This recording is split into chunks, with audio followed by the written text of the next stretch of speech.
Hello and welcome to Synopsis. My name is Krishna. इस lecture में हम बात करेंगे मेंस आंसर बिल्डिंग प्रोग्राम, जिसमें हम टॉपिक्स को पढ़ते हैं प्रीवियस ईयर क्वेश्चन की हेल्प से, रिवर्स इंजीनियरिंग और बैक ट्रैकिंग की हेल्प से, एंड विदाउट द फालतू fungus ideas of answer writing. तो यहाँ टॉपिक है रीजनलिज्म, जिस पर हम बात करेंगे। तो इसके हम कुछ प्रीवियस ईयर क्वेश्चंस देखेंगे, डायरेक्ट इनडायरेक्ट क्या क्वेश्चंस पूछे हैं। सिलेबस में एक टर्म लिखी हुई है GS1 में, social empowerment, communalism, regionalism and secularism, ये है। देन इसके बाद पेपर 2 में एक टॉपिक आता है इवोल्यूशन ऑफ स्टेट्स। ये कई ऑप्शनल्स में आता है, ज्योग्राफी ऑप्शनल, पॉलिटिकल साइंस, पबएड, वहाँ ये पढ़ना होता है इवोल्यूशन ऑफ स्टेट्स। तो इस टॉपिक को हम क्वेश्चन देखने से पहले समझते हैं कि किन किन पार्ट्स में देखेंगे, डिवाइड करेंगे। हम इसको ब्रेक करने की कोशिश करेंगे। इंट्रो, हिस्टोरिकल बैकग्राउंड, जिसमें हम एग्जांपल देंगे इंडिया वर्ल्ड दोनों से। फैक्टर्स ऑफ रीजनलिज्म क्या हैं, चाहे वो जोग्राफिकल, हिस्टोरिकल, उनको समझने की कोशिश करेंगे। कास्ट, रिलीजन, रीजनल, इकोनॉमिक, और जो आपकी पॉलिटिकल, एडमिनिस्ट्रेटिव, रिसोर्स डिप्रिवेशन, ये सब क्या है। देन इसके बाद प्रोज और कॉन्स पर बात करेंगे। गवर्नमेंट इनिशिएटिव्स, कॉन्स्टिट्यूशनल, एग्जीक्यूटिव या फिर लीगल। इसके बाद वे फॉरवर्ड को फेडरलिज्म से समझने की कोशिश करेंगे, और उसके बाद कंक्लूज़न। ठीक है, तो इस टॉपिक पर बात करते हैं। तो ये पॉइंट्स इतने सफिशिएंट हो जाएंगे। रीजनलिज्म की आपको कोई भी डायमेंशन पूछ ले, आप उसको लिख दो। ऐसे पूरा पूछ ले तो उसको भी लिख दो। दिस लेक्चर जो होने वाला है, this is kind of full fledge ऐसे। तो इसमें हम देखते हैं पहले जो डायरेक्ट क्वेश्चंस पूछे हुए। डायरेक्ट क्वेश्चन अगर आप देखो, रिवर्स से हम चलते हैं। Question number 12, what is the basis of regionalism. सीधे बेसिस पूछा, फैक्टर्स पूछे हैं कि किस बेसिस पर रीजनलिज्म हुआ। ठीक है, और is that unequal distribution of benefit of development on regional basis आपका इवेंचुअली प्रमोट करता है रीजनलिज्म को, ऐसा है क्या। तो सब्सटेंशिएट योर आंसर, आपको एग्जांपल देना है। 2016 का क्वेश्चन है। अब इस क्वेश्चन की जो ब्यूटी है, स्टार्टिंग है ये सोशियो के टॉपिक से और एंड करता है आपका economy and geography. So that is economic geography के टॉपिक पर ले जाके ख़त्म करता है, रीजनल एस्पिरेशन। तो ज्योग्राफी ऑप्शनल के लिए भी ये उतना ही इंपॉर्टेंट टॉपिक है।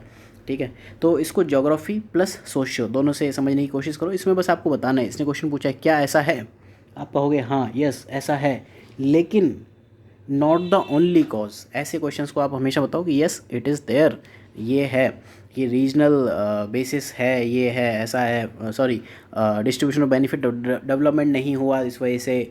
आप एग्जांपल दो, जैसे तेलंगाना, झारखंड, उत्तराखंड, छत्तीसगढ़, ये सारे हैं।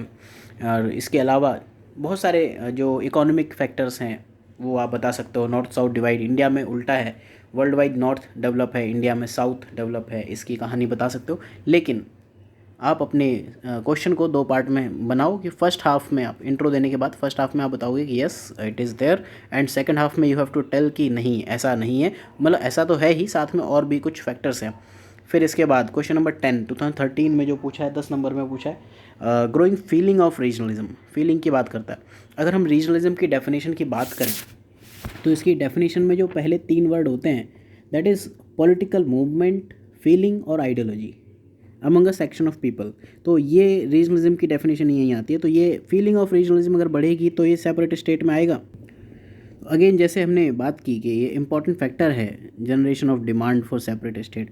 रीजनलिज्म अल्टीमेटली आपका पॉलिटिक्स बढ़ाती है, और अल्टीमेटली इसके जो रिजल्ट्स होते हैं वो पॉलिटिकल आउटकम होते हैं। आम जनता को उतना बेनिफिट नहीं मिलता इतना पॉलिटिक्स या पॉलिटिकल पार्टी, पॉलिटिकल एस्पिरेशंस को इसका बेनिफिट मिलता है। पॉलिटिकल पार्टीज़ इमर्ज होती हैं, DMK, AIADMK, Telugu Desam party, ये सब एग्जांपल्स हैं इसके।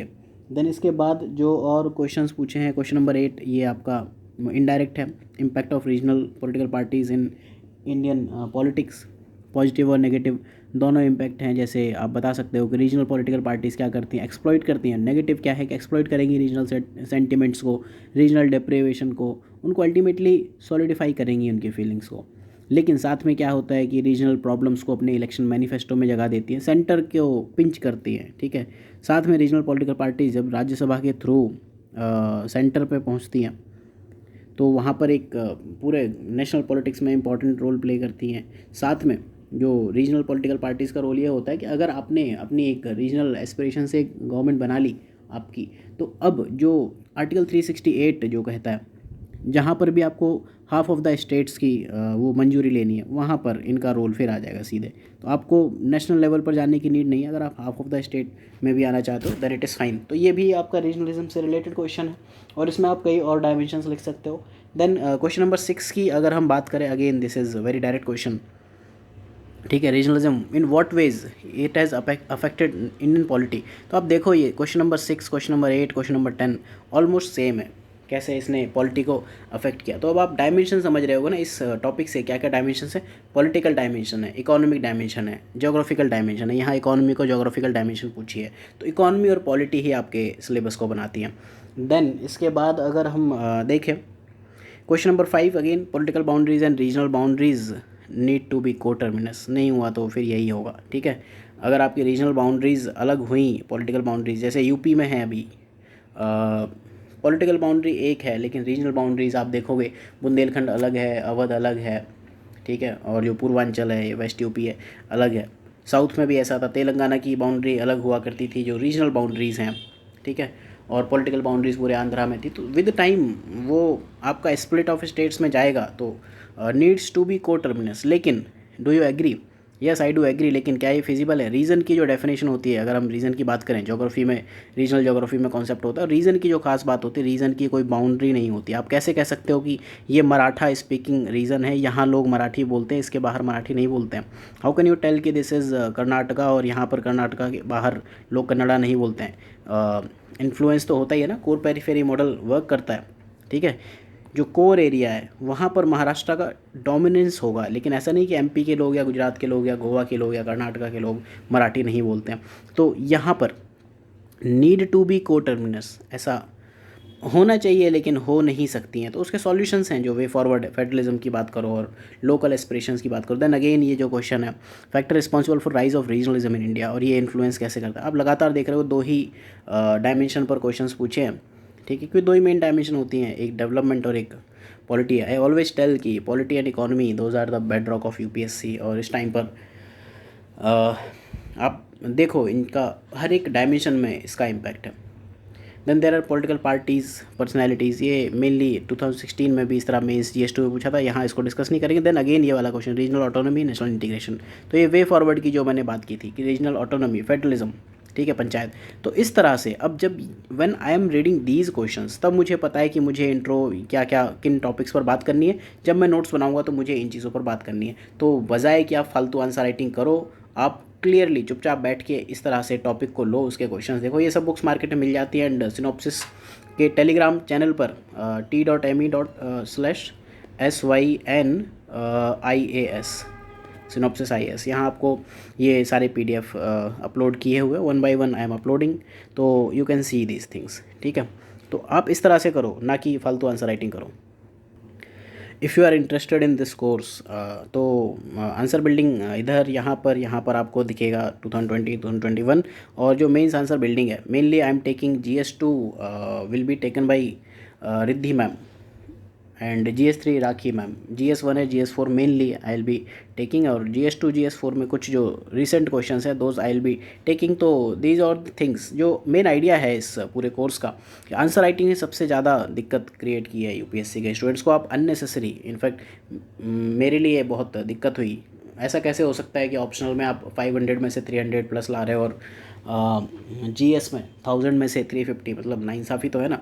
तो इसने क्या किया, थॉट प्रोसेस ही डिस्ट्रॉय कर दिया स्टूडेंट्स का। तो फिर अल्टीमेटली क्या हुआ, बिल्डिंग तो आपने बना ली, फाउंडेशन स्टोन नहीं है। So that's why the course name is answer building program. हाँ, यहाँ पर मैं आपको एक चीज़ कहूँगा कि जो भी ये कोर्सेज़ हैं, one thing is not clear, आपके कई डाउट्स हैं। जो मेंस आंसर बिल्डिंग है, इसमें जो एसए के लेक्चर्स होंगे वो एसए क्लासरूम और एसए टेस्ट सीरीज़ वाले स्टूडेंट्स के लिए रहेंगे, इधर दिस वन और दिस वन। और जो आपके GS के होंगे वो GS क्लासरूम और GS वालों के लिए अवेलेबल होंगे। तो ठीक है, स्टार्ट करते हैं 1 by 1 थिंग्स। सबसे पहले हम इंट्रो डिफाइन करने की कोशिश करते हैं, व्हाट इज़ रीजनलिज्म।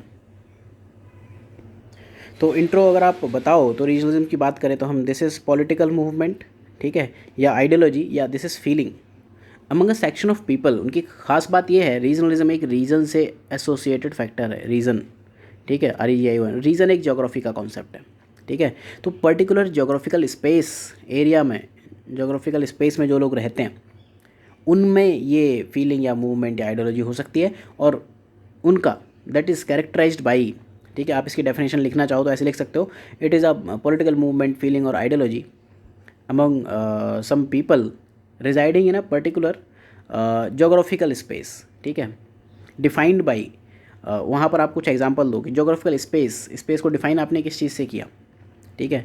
स्पेस को डिफाइनिंग फैक्टर आपका हिस्ट्री हो सकती है, कल्चर हो सकती है, लैंग्वेज हो सकते हैं, ठीक, ये सब चीज़ें, ठीक है। इंट्रो में ही आप बात कर सकते हो कि मतलब इट प्रमोट्स, इस तरह से डिफाइन करा जाता है कि they are son of the soil, ये कीवर्ड है, ठीक है, सन ऑफ द सॉइल। इसका मतलब होता है जो मेरे एरिया में है वो मेरा है, बाहर के लोग मेरी अपॉर्चुनिटी को ग्रैब नहीं कर सकते। Every opportunity in my land must be given to me first but not to the others, ठीक है। तो इसको हम पैरोकियलिज्म से जोड़ते हैं, ठीक है, बट एग्ज़ाम में मत लिखो PAROCHIAL, पैरोकियल मतलब होता है संकीर्ण, तो इसको हम पैरोकियलिज्म से जोड़ते हैं, ठीक। खैर ठीक है, इंट्रो के लिए इतना सफिशिएंट है, आप इसमें लिख दोगे। इंट्रो में अगर आप और लिखना चाहो तो you can write some things की लॉयल्टी टू डिस्टिंक्ट रीज़न, और या फिर आप इसको बता सकते हो टाइप कि नेशनल लेवल पे भी हो सकता है और इंटरनेशनल लेवल पे भी हो सकता है।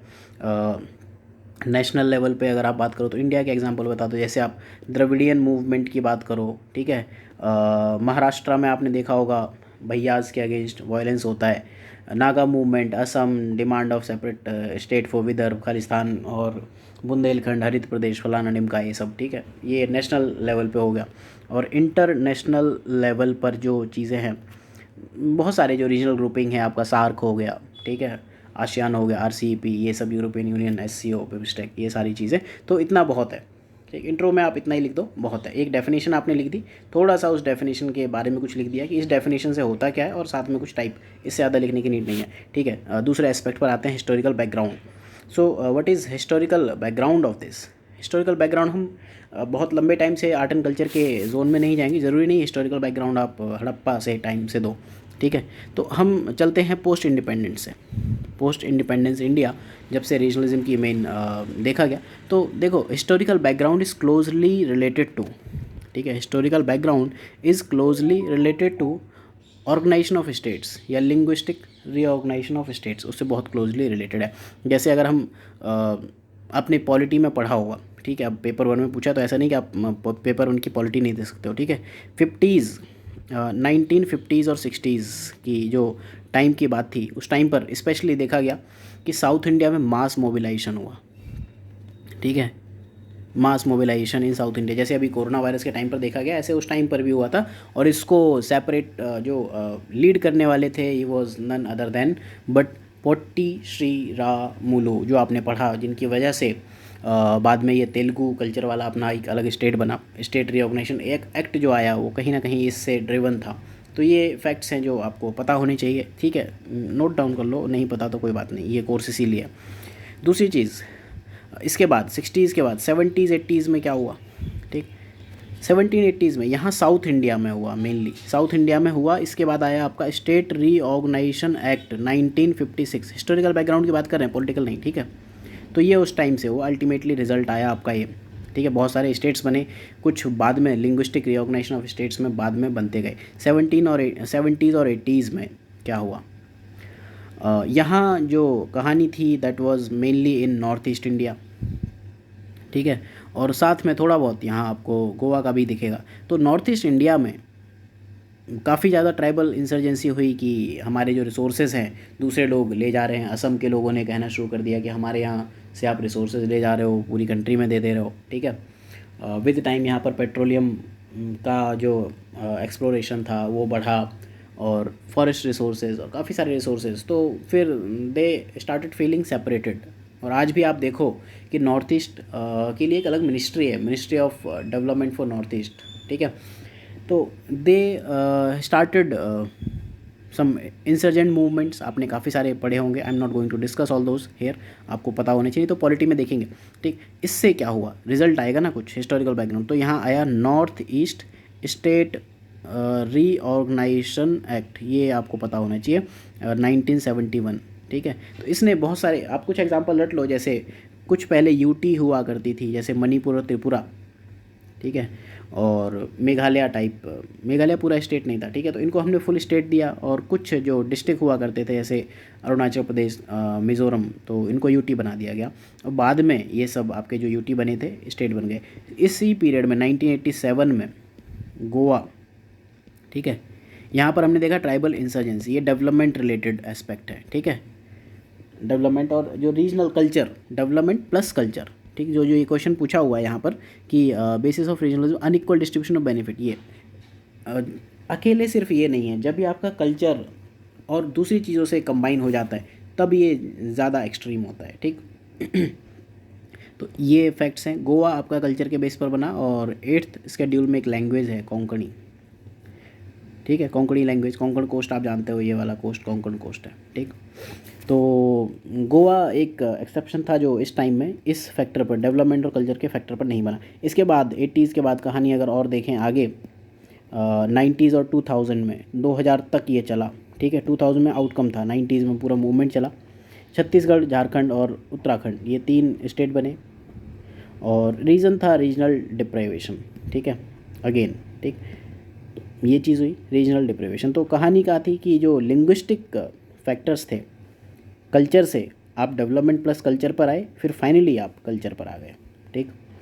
तो इनफैक्ट 2000 या उसके बाद जो 2014 में तेलंगाना वाला जो रीज़न है, that is due to regional backwardness या regional deprivation of the states, Chhattisgarh, Jharkhand, Uttarakhand, ये सारे बने। रिसेंटली आपका Andhra Pradesh state reorganisation act है, ठीक है। तो ये कुछ एग्जांपल्स हैं। इसके बाद हिस्टोरिकल बैकग्राउंड के बाद हम बात करते हैं फैक्टर्स की। फैक्टर्स क्या क्या हैं, इंडिया की डाइवर्सिटी कैसे रोल प्ले करती है, और regional concentration in identity marker की कैसी है, क्या है, मतलब साउथ इंडिया एक रीजन्स ऑफ रीजन है। तो एक बार देखते हैं फैक्टर्स की बात करते हैं, कुछ एग्जांपल समझने की कोशिश करते हैं, ठीक है। इस कोर्स में अगर आप कोई फीडबैक बताना चाहो जो एग्जीक्यूटेबल हो तो that tell me please, I will do that, ठीक है।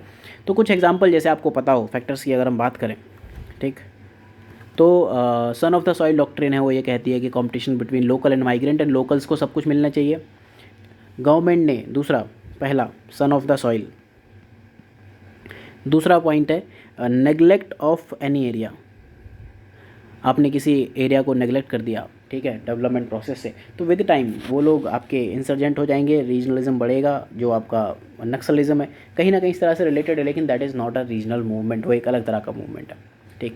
लेकिन आप समझो, जब इस तरह की चीज़ें होंगी, आप किसी रीज़न को नेग्लेक्ट करोगे तो वहाँ फिर ये चीज़ें हो जाएंगी। देन इसके बाद एक्सेसिव सेंट्रलाइजेशन, ठीक है, अगर एक्सेसिव सेंट्रलाइजेशन होने लगा तो दिक्कत आएगी। जो रीजनल लोग हैं उनको लगेगा कि हमारी एस्पिरेशन, हमारी कल्चर्स अलग हैं और सेंटर अपना यूनिफॉर्मिटी लाने की कोशिश कर रही है, तो यहाँ से हमारी वे फॉरवर्ड आएगी, ठीक। देन बहुत जगह आपने नेगलेक्ट के साथ में इन्वेस्टमेंट नहीं किया। तो कुछ फैक्टर्स हम देखते हैं जो मेनली और फैक्टर्स हैं।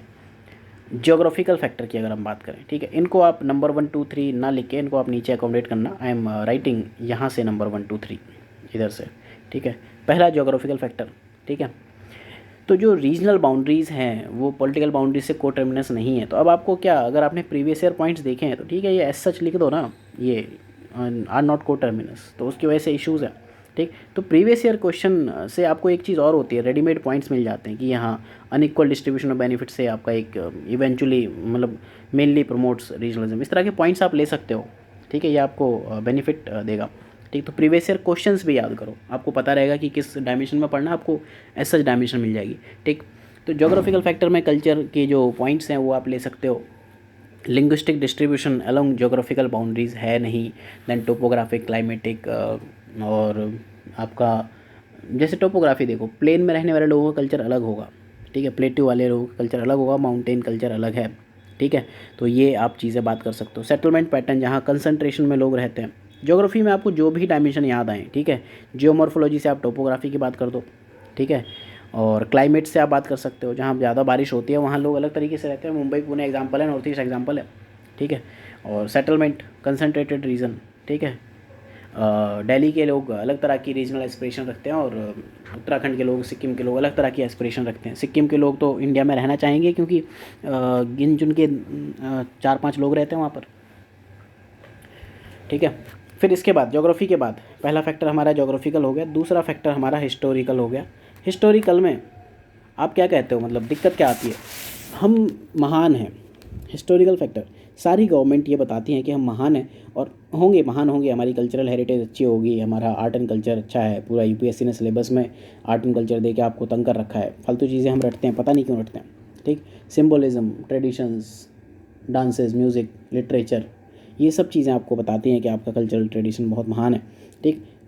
साउथ इंडिया में माना जाता है कि हमारा संगम लिटरेचर बेस्ट है, नॉर्थ इंडिया के लोग मानते हैं कि हमारा आर्यन कल्चर द्रविडियन कल्चर से अच्छा है। तो रीजनलिज्म इस तरह से प्रमोट होता है। लोग यहाँ पर पॉलिटिकल पार्टीज़ इसको कैसे एक्सप्लॉइट करती है पॉलिटिकली, इसके क्या इम्पैक्ट है कि हिस्ट्री ग्रेट है आप ये कह दो और बस भूल जाओ, ठीक है। और ये हर पार्टी करती है। पॉलिटिकल प्लस इकोनॉमिक रियलिटीज़ उसको आप हिस्ट्री के नीचे कवर कर देते हो, ठीक है। तो ये आप एक लाइन लिख सकते हो, ऐसे रेडीमेड लाइन है, political and economic realities are covered under the gamut of historical factors, ठीक है। इसके बाद ठीक है, और अगर आप देखना हो तो एक जो रीज़न होता है ज्योग्राफी हिस्ट्री के बाद सिलेबस में क्या लिखा हुआ है, economics GS3, economic reason, economy और ज्योग्राफी एक साथ है, एक टॉपिक होता है इकोनॉमिक ज्योग्राफी, ठीक, ज्योग्राफी ऑफ इकोनॉमिक्स, इसमें 4 टॉपिक होते हैं, इंडस्ट्री, रिसोर्सेस, ये दोनों related topic, then agri, then transport, ठीक। इकोनॉमी के साथ जब आप बात करो तो इकोनॉमिक ज्योग्राफी की बात करो, ये चीज़ याद कर लो, इकोनॉमिक ज्योग्राफी इन 4 डायमेंशन में हमेशा बात करो, ठीक। तो अब रीजनलिज्म कैसे है, जहाँ रिसोर्सेज हैं आपने इंडस्ट्री दूर लगा दी, जहाँ इंडस्ट्री है वहाँ डेवलपमेंट नहीं है, बाहर के लोग आके काम कर रहे हैं, एग्रीकल्चर जहाँ है वहाँ इन जनरल डिप्रीवेशन है नॉर्थ इंडिया में, और ट्रांसपोर्ट जहाँ है वो अच्छे डेवलप्ड है। ट्रांसपोर्ट से अगर आपको नहीं डेवलपमेंट समझ में आता, role of transport in regional development and planning अगर आपको नहीं समझ आता, जस्ट रिवर्स करके देखो, जस्ट ट्राई टू थिंक कि जहाँ ट्रांसपोर्ट नहीं है वहाँ कैसा डेवलपमेंट है। तो बस इकोनॉमिक ज्योग्राफी में आप ये बातें करो, ठीक, हमेशा आप ये 4 पॉइंट पर बात कर सकते हो, ठीक है, industry, agriculture, resources and transport. इसके अलावा इकोनॉमी के जो और फैक्टर हैं, ठीक है, डेवलपमेंट की आप बात करोगे तो डेवलपमेंट कहीं ना कहीं इन्हीं चीज़ों से आता है, इंडस्ट्री है, ट्रांसपोर्ट, एग्री और ये सब चीज़ें, तो डेवलपमेंट होगा। तो economy is ultimately result of these things. जब भी आप सोशल एस्पेक्ट में बात करते हो और जब आप बिजनेस एस्पेक्ट में बात करते हो तो फिर वो 4 अलग फैक्टर हैं, लैंड, लेबर, कैपिटल और एंटरप्रेन्योरशिप, ठीक है। अब ऑनलाइन में एक जस्ट थिंग, जैसे ऑनलाइन कल्चर है, अभी जैसे सिनॉप्सिस आई है, तो आप कहोगे लैंड क्या है, लैंड इज़ ऑनलाइन वर्ल्ड, ठीक। तो अब जिस दिन ऑनलाइन वर्ल्ड ख़त्म हो गया, सपोज़ अभी सिनॉप्सिस टिकटॉक पर चल रहा होता तो फिर आज की डेट में नहीं होता, ठीक है। तो ये इकोनॉमिक ज्योग्राफी के आप सोशल एस्पेक्ट में इन फैक्टर्स पे बात करोगे, और GS3 में आप WIPR इन पर बात करोगे, wage, interest, profit and remuneration, ठीक है, या फिर जो वही हुआ ना लैंड, लेबर, कैपिटल वाला फंडा, ठीक। तो अनइवल डेवलपमेंट है, इंडस्ट्रीज़ और फैक्ट्रीज़ आपकी कंसंट्रेटेड हैं कहीं पर एक जोन में है, ठीक है, कहीं ट्रांसपोर्ट एंड कम्युनिकेशन, T&C एक साथ होता है, ट्रांसपोर्ट एंड कम्युनिकेशन कहीं है, NCRTs में आपने देखा होगा है, ज्योग्राफी ऑप्शनल में सीधे सिलेबस में। तो ट्रांसपोर्ट कम्युनिकेशन नेटवर्क कहीं डेवलप्ड है, कहीं नहीं है, कहीं एग्रीकल्चर डेवलपमेंट रैपिड है, कहीं नहीं है, जैसे पंजाब और जो आपका कावेरी डेल्टा है, ठीक है, वो आपका हमेशा से एग्रीकल्चरली डेवलप्ड है, ठीक, बाकी उतने एग्रीकल्चरली डेवलप नहीं है। तो आप इन 4 डायमेंशंस को एक्सप्लोर करो, try to explore these things and you will be in a good condition, you have to do these things, ठीक। Industry, agriculture, transport and resources, ठीक, ठीक है। इसके बाद हम बात करते हैं पॉलिटिक्स की, बात कर ले, ज्योग्राफी, हिस्ट्री, इकोनॉमी, पॉलिटी की बात कैसे नहीं करोगे, ठीक है, पॉलिटी की बात करेंगे। इसके बाद हम पेपर 1 में सोसाइटी है, सोसाइटी की बात करेंगे, ठीक है, ठीक। इसके बाद पॉलिटी में ही हम कुछ और चीज़ें भी देख लेंगे, पॉलिटिक्स के साथ एडमिनिस्ट्रेशन देख सकते हैं। GS4 से मत रिलेट करना, कोई ज़रूरत नहीं है, और इन्वायरमेंट इन सब चीज़ों से रिलेट करने की नीड नहीं है। मेनली ये 4-5 डायमेंशन होती है, geography, history, economy, polity, society, इन चीज़ों पर बात कर दो तो बात बन जाएगी, ठीक है। और ज्योग्राफी और ह्यूमन ज्योग्राफी और sociology kind of same type of things हैं। तो पॉलिटिक्स में क्या है, ठीक, इकोनॉमी में आप वो नॉर्थ साउथ डिवाइड वाली बात कर सकते हो, north south divide, south versus north, ठीक। अब दिक्कत क्या है कि नॉर्थ को बहुत सारे लोग मतलब बीमारू स्टेट कहते हैं, बीमार किया किसने, सारी इंडस्ट्रीज़, एवरीथिंग आप साउथ इंडिया खींच के ले जाओगे। I am living in this region and यहाँ दिखता है क्लियरली कि रीजनल एस्पिरेशंस क्या हैं, नॉर्थ में भी हैं वहाँ, लेकिन कम दिखती है क्योंकि एक हिंदी बेल्ट है, ठीक है, हिंदी के लोग इतने ज़्यादा कंसनट्रेटेड नहीं है, लिंग्विस्टिक जो ग्रुपिंग्स होती हैं वो बहुत स्ट्रांग होती हैं। आपको दिखेगा Gujarati culture, Marathi culture, but Hindi culture in general आपको यूनिटी नहीं दिखेगी। क्यों? उसका रीज़न है, हिंदी जो कल्चर है वहाँ आपको डायलेक्ट्स में बात दिखेगी, ठीक है, बोलियों में दिखेगी, भोजपुरी कल्चर दिखेगा, ठीक। तो ठीक है, ऐसा इकोनॉमी में ये सब चीज़ें लिख सकते हो। पॉलिटिक्स में आप फिर अगेन वही, फिर जो रीजनल पॉलिटिकल पार्टी की बात करो, जो आपके रीजनल सेंटिमेंट्स को एक्सप्लॉइट करती हैं, रीजनल डिप्राइवेशन पर बात कर जाती हैं, ठीक है, और अल्टीमेटली अपना सपोर्ट बेस बनाती हैं उसी से, ठीक है। और साथ में ये आपके नेगेटिव चीज़ें हुई, और पॉजिटिव चीज़ें क्या हुई कि आप अपने इलेक्शन मैनिफेस्टो में इसकी बात करते हो, ठीक है। एग्जांपल आपको देना है तो जो मैंने बता दिए, DMK, AIADMK, तेलुगु देशम, ये हैं। साथ में फिर इंटर स्टेट वाटर डिस्प्यूट की बात कर सकते हो आप, ठीक। इंटर स्टेट वाटर डिस्प्यूट जैसे कावेरी वाटर डिस्प्यूट, कर्नाटक कहता है मेरा है, तमिलनाडु कहता है मेरा है, ठीक है, और काफ़ी जगह चलता है ये, नॉट ओनली, जो भी आपको एग्जांपल याद आ जाए वो आप लिख दो, ठीक है। इस तरह से आप पॉलिटिक्स की बात कर सकते हो। पॉलिटिक्स में आप इमरजेंस ऑफ स्टेट्स की बात कर सकते हो, लेकिन उसकी बात हमने ऑलरेडी यहाँ हिस्टोरिकल फैक्टर्स में कर लिया। देन सोसाइटी में जो 2-3 चीज़ें हैं इंडिया में, हालांकि इंडिया में उतना इम्पॉर्टेंट नहीं है, लेकिन फिर भी कम्युनलिज्म, रीजनलिज्म एंड कास्टिज्म, ये चीज़ें हैं, ठीक है। रिलीजन की जो एक्सट्रीम है वो कम्युनलिज्म है। अगले लेक्चर में हम उसी पर बात करेंगे। और फिर कास्ट से रिलेटेड, तो नॉर्मली इंडिया में ये इतना रोल प्ले नहीं करते, दिखता है, विजुअल है। आप जम्मू एंड कश्मीर में देखो, रिलीजन से रिलेटेड हो सकता है, पंजाब में हो सकता है, लेकिन it is not like that कि सिर्फ रिलीजन है। कास्ट सिस्टम और रिलीजन सोसाइटी में एक मार्जिनल रोल प्ले करती हैं रीजनलिज्म पर। आपने कभी, शायद ही कभी सुना हो कि इस पर्टिकुलर कास्ट के लोग या इस पर्टिकुलर ट्राइब के लोग अपने लिए एक रीज़न की डिमांड कर रहे हैं, ठीक है। हालांकि इसका एक्सेप्शंस भी हैं, जैसे ट्राइबल एरियाज़ हैं, FRA एक्ट है, लेकिन वो उस लेवल पे नहीं जाता कि रीजनलिज्म आप कह पाओ। रीजनलिज्म एक बड़े एरिया, बड़े पैमाने पर की हुई बात होती है, इसका सिग्निफिकेंट इम्पैक्ट हो। अब ऐसा नहीं कि मैं लखनऊ में रह रहा हूँ, मैंने कहा ये मेरा घर है तो आज से यहाँ के 4 घर मेरा रीज़न हो गया, तो वो इलाका होता है, उसे रीज़न नहीं कहता। इलाका किसका होता है, you know that, comment section में आप बता सकते हो, ठीक है। तो रीज़न और इलाके में डिफरेंस आपको क्रिएट करना है, ऐसा नहीं कि रैंडमली आप किसी भी चीज़ से रिलेट करे जा रहे हो, ठीक है। ये वो चीज़ें हैं जिससे मार्क्स घटते हैं, जो मेरे खुद के एक्सपीरियंसेस हैं कि कहाँ मेरे लिए चीज़ें वर्क करती थी, कहाँ नहीं करती थी, जहाँ मार्क्स नहीं आते थे वहाँ ये सब चीज़ें होती थी, ठीक है। तो यहाँ पर आपको ये बताना है कि रिलीजन और कास्ट, ये 2 चीज़ें जो हैं, ये सिर्फ़ और सिर्फ तब इम्पोर्टेंस क्रिएट करती हैं जब इसके साथ लैंग्वेज भी जुड़ जाए, ठीक है। इसके साथ आपका एक्सटर्नल फैक्टर जुड़ जाए, एक्सटर्नल हेल्प जुड़ जाए, ठीक है। But try to avoid these things, क्योंकि इंडिया में कास्ट और रिलीजन को लेकर लोग सेंटी हैं। हर रिलीजन, हर कास्ट के लोग, उनको लगता है कि बस हम ही 30 मार्क खाएँ, बाकी सब तो बकलोल हैं, ठीक। तो ऐसा नहीं है, ठीक है। तो रीजनलिज्म, एक पॉइंट लिख सकते हो, रीजनलिज्म जो इंडिया में है, regionalism is usually a secular phenomena, ठीक है। सेक्युलर फिनोमिना रिलेटिवली, ठीक, रिलेटिवली है, ठीक है, बस ये ध्यान रखना, ठीक। तो ठीक है, इस तरह से आप बातें कर सकते हो, बहुत सारे फैक्टर्स, और अगर आपको कुछ याद आए तो don't try to relate with GS4 और इकोनॉमी, गवर्नमेंट की पॉलिसीज से आप रिलेट कर सकते हो, लेकिन अगेन आप उसको डेवलपमेंटल एस्पेक्ट्स में डाल सकते हो। देन इसके बाद और जो 2-3 चीज़ें हैं उसमें आप डाल सकते हो, ठीक है।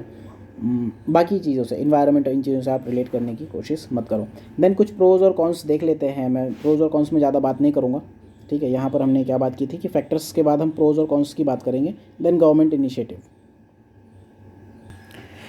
प्रोज और कॉन्स तो आप सोच समझ के लिख सकते हो, लेकिन ये चीज़ें I will explain in detail, थोड़ा सा डिटेल में हम बात करते हैं। तो प्रोज और कॉन्स इफ़ यू वांट, तो प्रोज क्या क्या हो सकते हैं, ठीक है। फेडरल कैरेक्टर को इंक्लूड करता है, रीजनल डेवलपमेंट, रीजनल इनइक्वालिटी लेके आता है, और डिस्टिंक्ट आइडेंटिटी देता है, आपकी जो कल्चर है उसको प्रिजर्व करके रखता है। इस तरह से आप चीज़ें दे सकते हो, ठीक है। बाकी इसके एग्जांपल दे सकते हो, जैसे नागा मूवमेंट था, अपने नागालिम के लिए था, उनकी जो आइडेंटिटी है।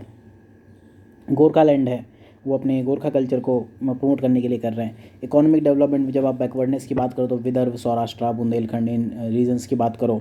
देन फेडरल कैरेक्टर की अगर आप बात करो तो आप ये बता सकते हो कि फेडरलिज्म को इम्प्रूव करता है, तो ठीक है, उस पर हम बात करते हैं, ठीक। यहाँ पर आप यहाँ भी लिख सकते हो और यहाँ भी लिख सकते हो कि जो रीजनल पॉलिटिकल पार्टीज़ हैं, rise of regional political parties और कोलिशन गवर्नमेंट जब आती है तो स्टेट ऑटोनॉमी बढ़ती है, स्टेट रिऑर्गेनाइजेशन एक्ट, लेकिन इस पर हम बात करेंगे अभी कॉन्स्टिट्यूशनल प्रोविज़न। फेडरलिज्म में ज़्यादा बात करेंगे पॉलिटिकल एस्पेक्ट्स पर, इसीलिए मैंने यहाँ बहुत ज़्यादा डिस्कस नहीं किया। कॉन्स में आप लिख सकते हो, ठीक है, regional priorities are above the national priorities. Example आप दो है ट्रेड के, वायलेंस के, ठीक है। जैसे आपके बिहार के लोग हैं, उनमें नॉर्थ ईस्ट में उल्फा ने वायलेंस किया, महाराष्ट्र में जाए तो वहाँ पिटे और गुजरात में पिटे। जब आपके अपने नेता ही बेवकूफ़ हैं, वो कुछ काम नहीं करना चाह रहे, और नेता को कौन चुनता है? आप। तो अल्टीमेटली कौन क्या हुआ आप समझते हो? कमेंट सेक्शन में अगेन बता सकते हो। इंटीग्रिटी ऑफ नेशन के अगेंस्ट है। जो आपके सेपरेटिस्ट मूवमेंट हैं उनको ये प्रमोट करता है, खालिस्तान का मूवमेंट हो गया ऐसे, ठीक है। वायलेंस की बात कर सकते हो कौन्स में, कि वायलेंस होता है, आपको देखा होगा आपने, ठीक है। कल्चरल एक्सचेंज, कल्चरल प्रैक्टिसेस, उनको बिल्कुल रोक देता है कि कन्नड़ बंदा कहेगा कि मैं तेलुगु नहीं पढ़ूंगा, यूपी वाला बंदा कहेगा मैं बिहारी नहीं पढ़ूंगा, ठीक। माइग्रेशन को रोकता है, ठीक है। जब आप पिटोगे बाहर जाके तो फिर आप नहीं जाना चाहोगे और आपके अंदर फियर आएगा, आप डेवलप नहीं होना चाहोगे, और इसकी वजह से काफ़ी सारे इम्पैक्ट आते हैं। माइग्रेशन के ना होने से जो बेनिफिट, माइग्रेशन होने से जो बेनिफिट हो सकते थे वो नहीं होंगे।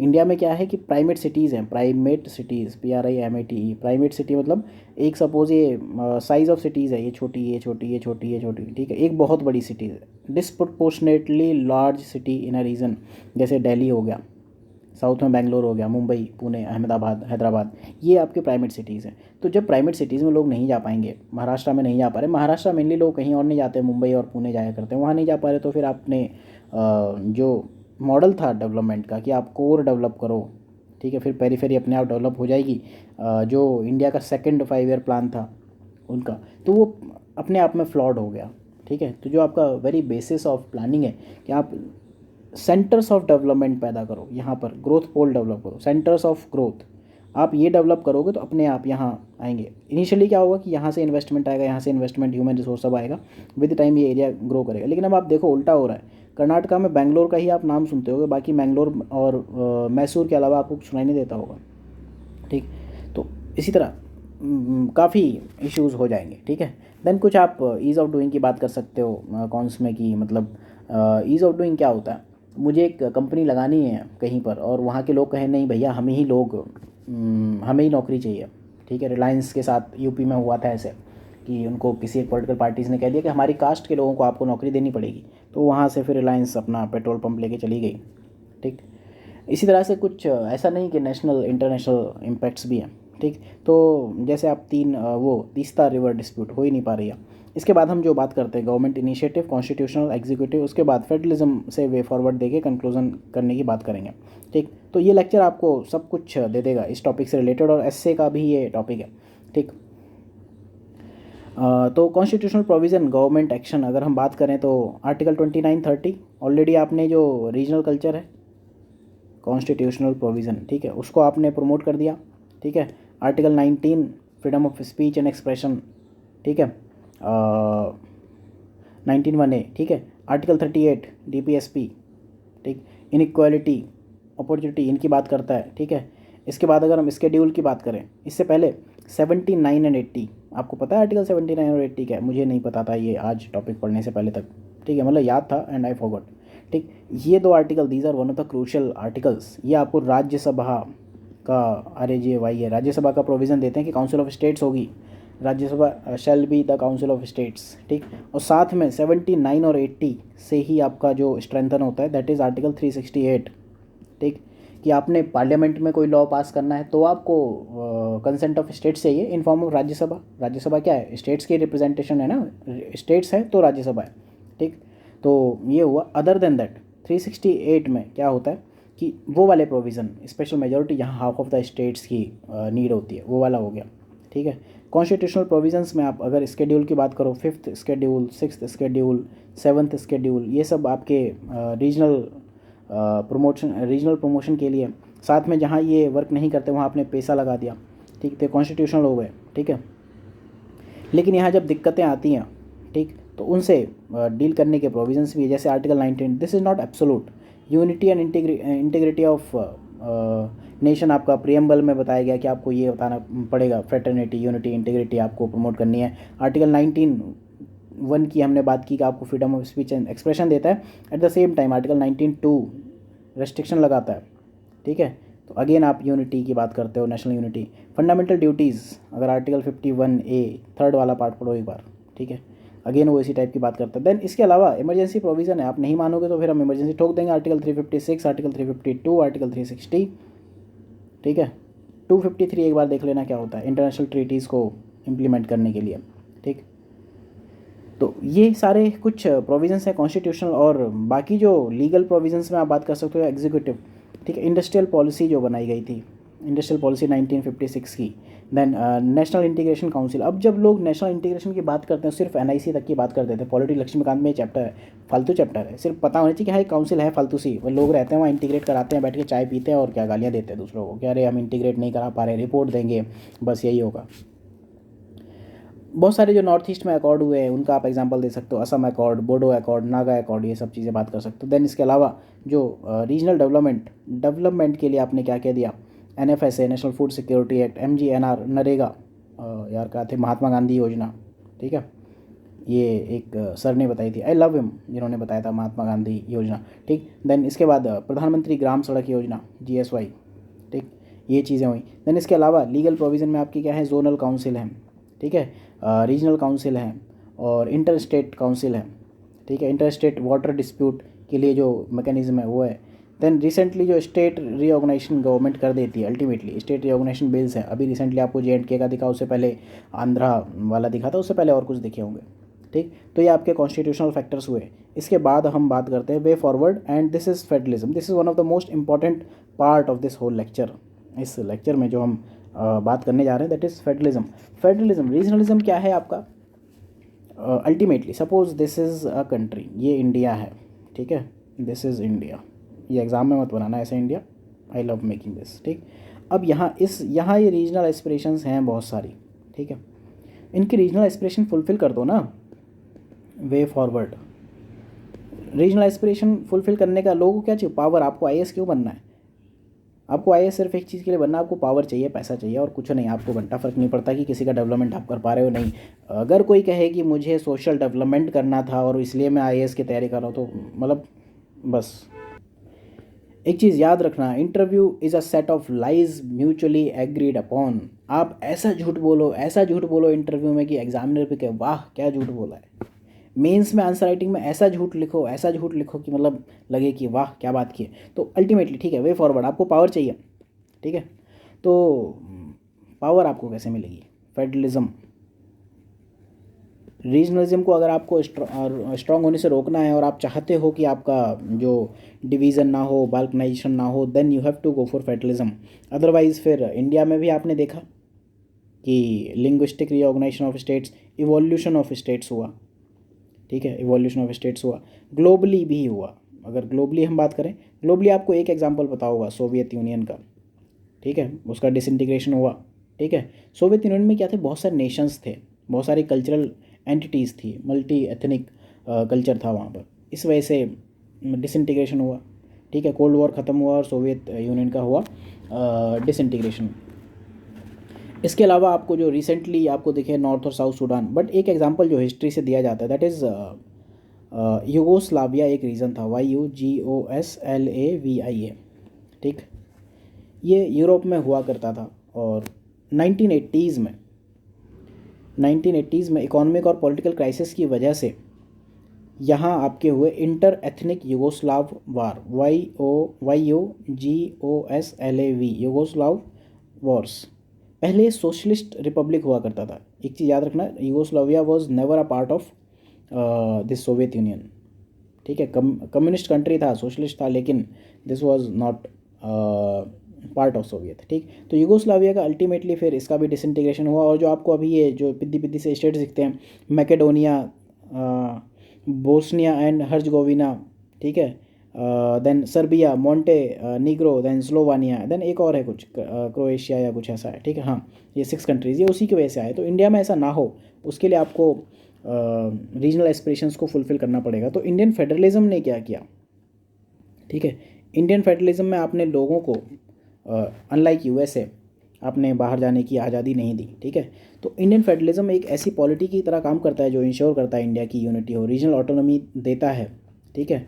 और एक्सट्रीम रीजनल अनइवननेस है तब भी आपका फेडरलिज्म आज तक तो इंडिया को एक नेशन बनाए रखा है। और विद टाइम आपका फेडरलिज्म रीजनलिज्म को ओवरकम करता है। तो फेडरलिज्म शुड बी पॉजिटिव, आपको फेडरलिज्म को प्रमोट करना पड़ेगा, ठीक। नहीं तो फिर ये एग्जांपल आपको दिखेंगे वर्ल्ड वाइड और ये, ठीक। फेडरलिज्म के साथ क्या खास बात क्या है कि जो फेडरलिज्म है this is a combination of shared rule, ठीक है, और दिस इज़ सेल्फ रूल, ठीक। जो आपका ये लोकल लेवल पर है this is self rule, shared rule आपका नेशनल और स्टेट लेवल पर हो गया इंडिया में, ठीक।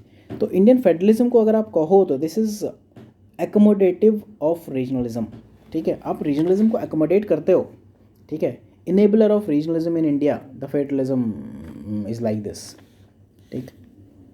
यहाँ पर मैं आपको कुछ एग्जांपल एक और बताना चाहूँगा। पंजाब का जो इवोल्यूशन है that is not due to regionalism, ऐसा मत सोचना रीजनलिज्म की वजह से, that was due to communalism.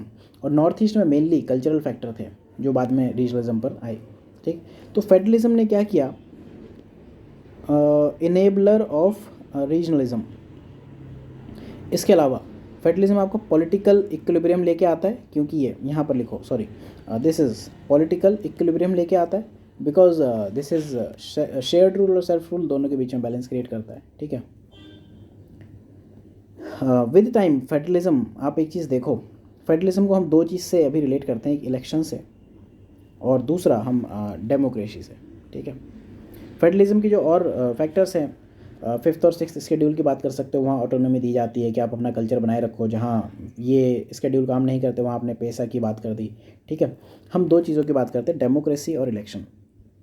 तो डेमोक्रेसी की अगर हम बात करें, ठीक है, तो इंडिया का जो फेडरलिज्म है वो आपका डेमोक्रेटिक एस्पेक्ट्स को रिकग्नाइज करता है, ठीक है। इंडिया में डेमोक्रेसी रेदर देन नेशनलिज्म और ethnicity is the legitimate basis of such political institutions. ये आप लिख लो, democracy is legitimate, LEGITIMATE, legitimate basis of political institutions. Democracy होगी तो अपने आप फेडरलिज्म वर्क करेगा, और फेडरलिज्म वर्क करेगा तो रीजनलिज्म, मतलब लोगों के जो रीजनल एस्पिरेशंस हैं वो शांत हो जाएंगे।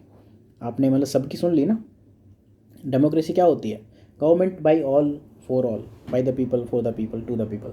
तो दिस इज़ डेमोक्रेसी की जो ब्यूटी है वो आप ऐसे लिख सकते हो, this is enabler of federalism, this is enabler of solution, this is solution to regionalism, ठीक है। और काफ़ी और बातें भी कर सकते हो आप फेडरलिज्म के बारे में।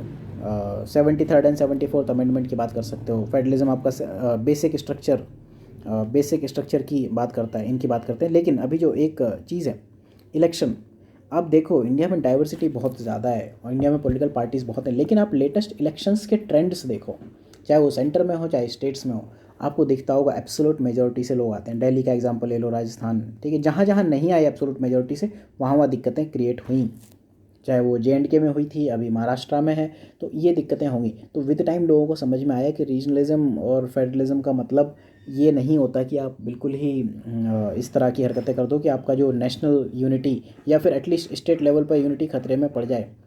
आज महाराष्ट्र में जो सरकार है, अगर किसी एक पार्टी की होती, वो पार्टी ABC कुछ भी हो सकती थी, ठीक है, उससे बेटर होती, ठीक है, हमेशा।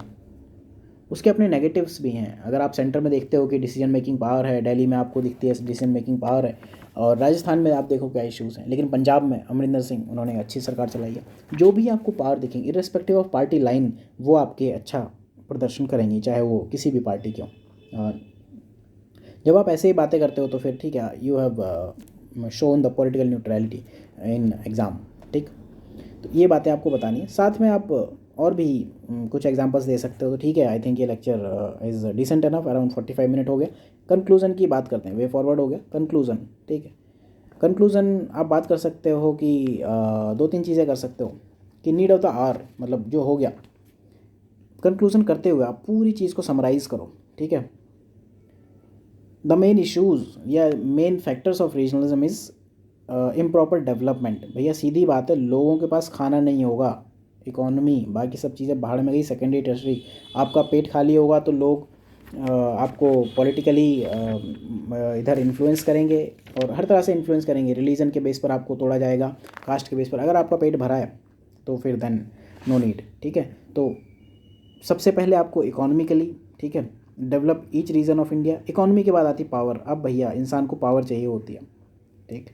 एक पिरामिड ऑफ वांट्स होता है, इस पर हम बात करेंगे कभी, कि सबसे पहले पेट भर गया, रोटी कपड़ा मकान के बाद फिर आपको इंसान को पावर चाहिए होती है, उसके बाद रिकग्निशन चाहिए होता है कि अब मुझे लोग जाने, ठीक।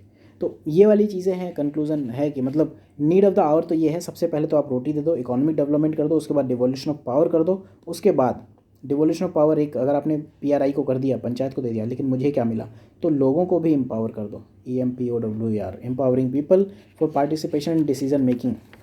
ठीक है, यहाँ आप कुछ ऐसे लिख सकते हो कि मतलब इफ़ यू आर राइटिंग ऐसे और आपको एक और पॉइंट चाहिए, तो regionalism is a double edged sword, EDGED, double edged sword.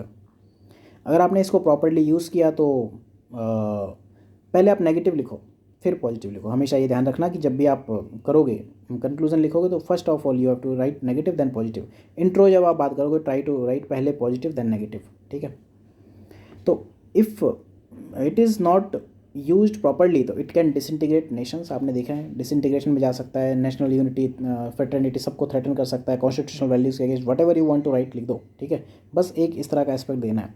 ठीक, और अगर हमने इसे बेटर वे में यूज़ किया तो आपका जो the idea of India by Sardar Patel है उसको कर सकता है, मीन्स मटेरियलाइज कर सकता है, and it will bring down the regional inequalities eventually, और अल्टीमेटली यूनिटी एंड डाइवर्सिटी को ये प्रमोट करेगा। तो नाउ अब जो भी डायमेंशन पर रीजनलिज्म से क्वेश्चन पूछ ले, चाहे वो पॉलिटिकल एस्पेक्ट में पूछे, इकोनॉमिक, सोशल, जो भी एस्पेक्ट्स है, आप ये नोट्स बनाओ and try to make notes of each and every topic in these सब हेडिंग्स। और ये सब हेडिंग्स आपको कैसे पता चलेंगी, सी बिलीव मी, जो ये सब हेडिंग है फेडरलिज्म, वो यहाँ से इस क्वेश्चन से I have taken regional autonomy, पहला ही क्वेश्चन। तो जस्ट ट्राई टू थिंक कि अगर डायरेक्टली भी नहीं पूछा है, ठीक है, नेशनल इंटीग्रेशन, आप NIC करते रहते हो, मैंने बहुत लोगों के आंसर्स देखे टेस्ट सीरीज़ में लिखे हुए हैं, मैंने खुद आंसर राइटिंग के टाइम पे ये हरकतें की थी, तो इसीलिए आंसर राइटिंग नहीं करनी है। Just try to see previous year questions, वहाँ से डायमेंशन देखो, यहाँ से आपको रीजनल डायमेंशन मिल गई, यहाँ से आपको ये आपको फेडरलिज्म की डायमेंशन मिली, देन यहाँ से आपको ये रीजनल बाउंड्रीज ज्योग्राफी की डायमेंशन मिली, देन ये पॉलिटी की डायमेंशन मिली, यहाँ से आपको कास्ट की डायमेंशन मिली, यहाँ से आपको रीजनल पॉलिटिकल पार्टीज़ की डायमेंशन मिली, यहाँ से आपको फ्रीडम ऑफ एक्सप्रेशन इसकी डायमेंशन मिली, आर्टिकल 19(1)(a), ठीक है, generation demand of separate state की डायमेंशन मिली, ठीक है, देन यहाँ इकोनॉमिक डायमेंशन मिली, और भी देखो बाकी चीज़ों से भी आपको दिखेगा। ठीक है, यहाँ बाकी टॉपिक से भी देखो कि अगर सेकुलरिज्म से कोई टॉपिक पूछा है तो रीजनलिज्म में कैसे अप्लाई हो सकता है, रीजनलिज्म से पूछा है तो कम्युनलिज्म में कैसे अप्लाई हो सकता है, इस तरह से आपको ये डायमेंशन मिलेगी। So that is why I told कि जो ये कोर्स है, आई थिंक अगर आप ये पूरा लेक्चर देखा then you will come to know कि जो आर्ट ऑफ आंसर राइटिंग है क्यों फ्लॉड कॉन्सेप्ट है, क्यों नंबर नहीं आते, और क्यों इस बार GS3 में नंबर नहीं आए, GS1 और GS2 में भी नंबर नहीं आए। So the theme of the course is answer building, not answer writing. इसको eventually you have to means जैसे सोशियो रिलीजियस रिफॉर्म मूवमेंट हुए थे ना, आपको खुद में रिफॉर्म करना पड़ेगा। अगर आप ये करोगे, दिक्कत क्या होती है आंसर राइटिंग की, आपको सब आता है और एग्जाम से 1 महीने पहले लगता है यार मुझे कुछ नहीं आता, कुछ नहीं आता, आपको पूरे टाइम माइंड में आंसर राइटिंग चलती रहती है, यार मैं आंसर तो लिख ही नहीं पाऊंगा। ठीक है, प्रीलिम्स में आप तैयारी बाद में करते हो, पूरे टाइम आपके माइंड में टेस्ट सीरीज चलती रहती है, इवेंचुअली आप फेल हो जाते हो। I am the example of that. ठीक है, तो बस यही कहानी है। फ्री कोर्सेज हैं, अगर आप देखना चाहो तो काफ़ी लेक्चर्स फ्री हैं, आपको एक आइडिया तो दे ही देंगे। If you do not want to join, यहाँ पर आप ज्वाइन कर सकते हो, you have to just subscribe the synopsis IAS channel, otherwise यहाँ पर आपको बाकी डायमेंशंस मिलेंगी। So this lecture will be available for GS and essay both the topics, और इस टॉपिक पर एक essay की टेस्ट सीरीज में essay भी है, तो if you want that you can attempt that. So thank you for watching, have a good day, my name is Krishna.